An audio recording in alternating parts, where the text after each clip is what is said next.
so excited about this new friend of ours, Miss Sparkle Jernikins. Thank you so much for making time for us. First of all, girlfriend, I'm going to give you the award for like the toughest chick that I've ever met in my life, because I mean, you've gone through so much and you have such an amazing story. So we're going to get into it.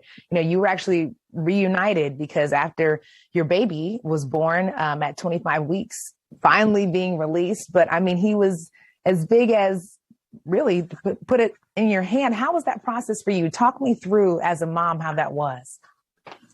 Scary to have a baby so tiny that when I first held him, it was like I wasn't scared.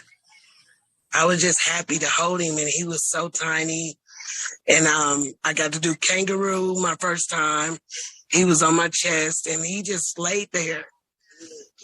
Tiny little Kendall. I know that in the midst of being a new mom and caring for baby Kendall, you know, you were dealing with some health issues as well, had to have an emergency C-section at 25 weeks to deliver Kendall. Tell us a little bit about what was going on to have to make you have that C-section and bring Kendall into the world that way. Well, I have really high hypertension and diabetes, and I have one kidney. So they had told me I wouldn't have any kids. So Kendall was actually a miracle baby for real. I didn't even know I was pregnant. Wow, what a surprise. Yes, I went to a doctor's appointment thinking, like, I am having so many issues with my blood pressure. I don't know what's wrong. And he said, well, let me tell you this. They took like the normal pregnancy test. Said, do you think you're pregnant? Like, no, I think it's menopause. That's what I'm saying. Well, honey, so I'm here to tell you, it wasn't menopause. So when they said, no, it ain't menopause, it's a baby, I was shocked. Wow. I was just like, and then they was like, put me in the hospital instantly because of my blood pressure was so high. So you have been, you know, having your own health battles. You know, you battled to bring him into this world. You brought him into this world, 15 ounces. And then you have this miraculous journey at Ascension St. Vincent. I mean, a lot of people would have probably just felt so defeated, but you guys kept fighting and you actually got a chance to celebrate a milestone moment. I mean, 1 year old, Kendall, tell me how that was to say happy birthday, baby, on his first year of life.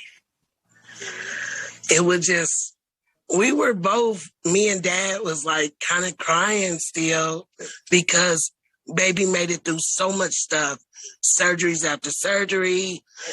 He just was, you know, wasn't breathing really well with the trach like I have.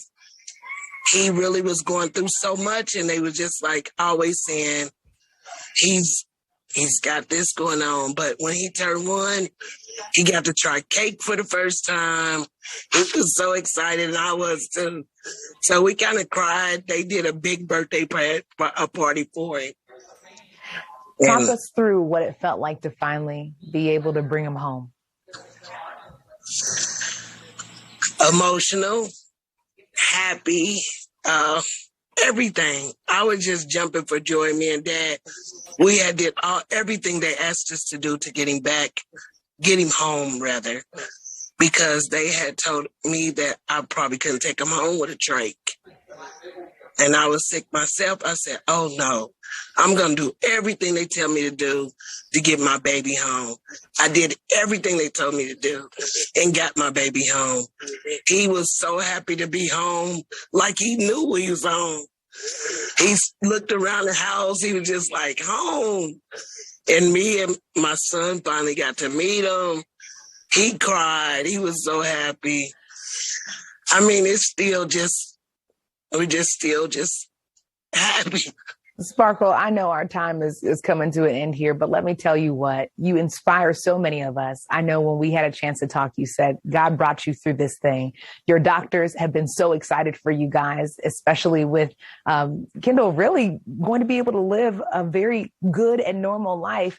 if you had one sentiment for moms out there who are struggling to get pregnant, struggling to keep their babies healthy, and maybe they're in the NICU right now, what would you tell them?